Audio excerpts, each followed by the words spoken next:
Hi, this is Bible in a Year Live, the Chronological Project, and this is day 3 of week 47. We continue to read from the Complete Jewish Bible this week. Remember, you can join us live every Sunday at 6:30 p.m. Eastern Standard Time.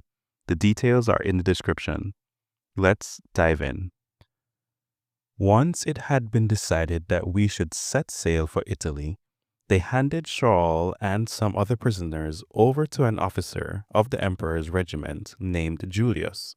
We embarked in a ship from Adramyttium, which was about to sail to the ports along the coast of the province of Asia, and we put out to sea, accompanied by Aristarchus, a Macedonian from Thessalonica. The next day we landed at Zidon, and Julius considerately allowed Shaul to go visit his friends and receive what he needed. Putting to sea from there, we sailed close to the sheltered side of Cyprus because the winds were against us. Then across the open sea along the coasts of Cilicia and Pamphylia, and so we reached Myra in Lycia. There the Roman officers found an Alexandrian vessel sailing to Italy and put us aboard. For a number of days we made little headway, and we arrived off Cnidus only with difficulty.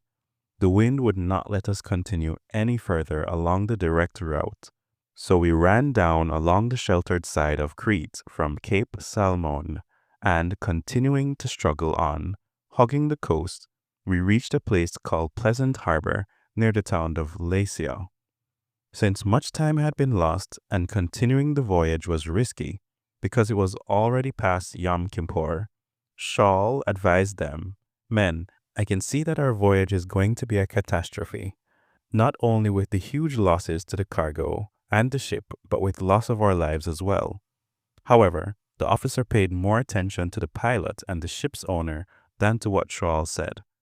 Moreover, since the harbor was not well suited for sitting out the winter, the majority reached the decision to sail on from there in the hope of reaching Phoenix, another harbor in Crete, and wintering there, where it is protected from the southwest and northwest winds. When a gentle southerly breeze began to blow, they thought that they had their goal within grasp. So they raised the anchor and started coasting by Crete close to the shore. But before long, there struck us from land a full gale from the northeast, the kind they call an everkilon. The ship was caught up and unable to face the wind, so we gave way to it and were driven along.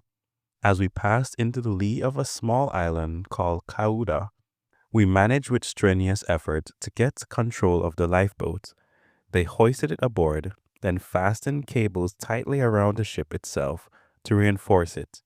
Fearing they might run aground on the Syrtis sandbars, they lowered the topsails and thus continued drifting.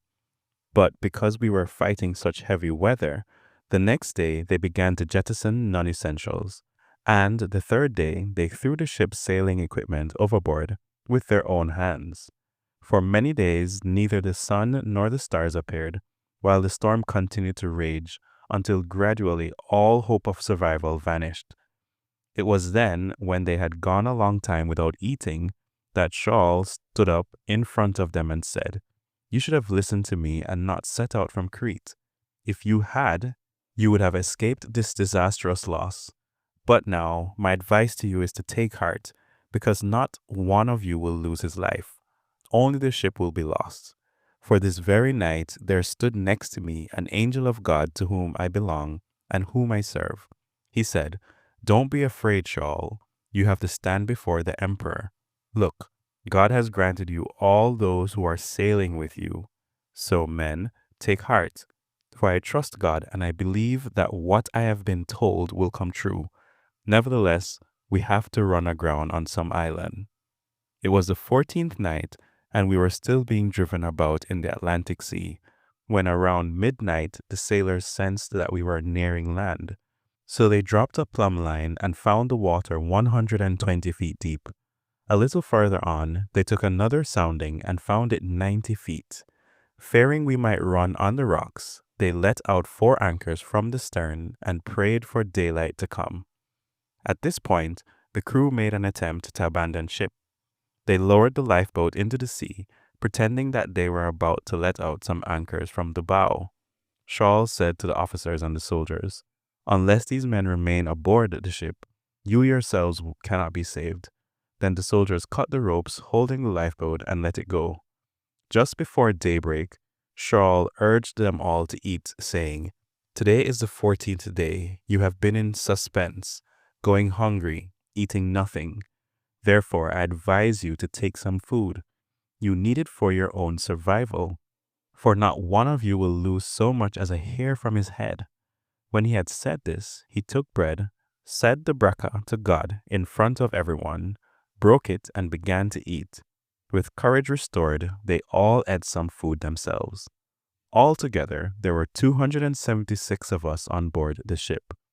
After they had eaten all they wanted, they lightened the ship by dumping the grain into the sea. When day broke, they didn't recognize the land, but they noticed a bay with a sand beach, where they decided to run the ship aground if they could. So they cut away the anchors and left them in the sea. At the same time, they loosened the ropes that held the rudders out of the water. Then they hoisted the foresail to the wind and headed for the beach. But they encountered a place where two currents meet and ran the vessel aground on the sandbar there. The bow struck and would not move, while the pounding of the surf began to break up the stern. At this point, the soldiers' thought was to kill the prisoners, so that none of them would swim off and escape. But the officer, wanting to save Shaul, kept them from carrying out their plan. He ordered those who could swim to throw themselves overboard first and head for shore, and the rest to use planks or whatever they could find from the ship. Thus it was that everyone reached land safely.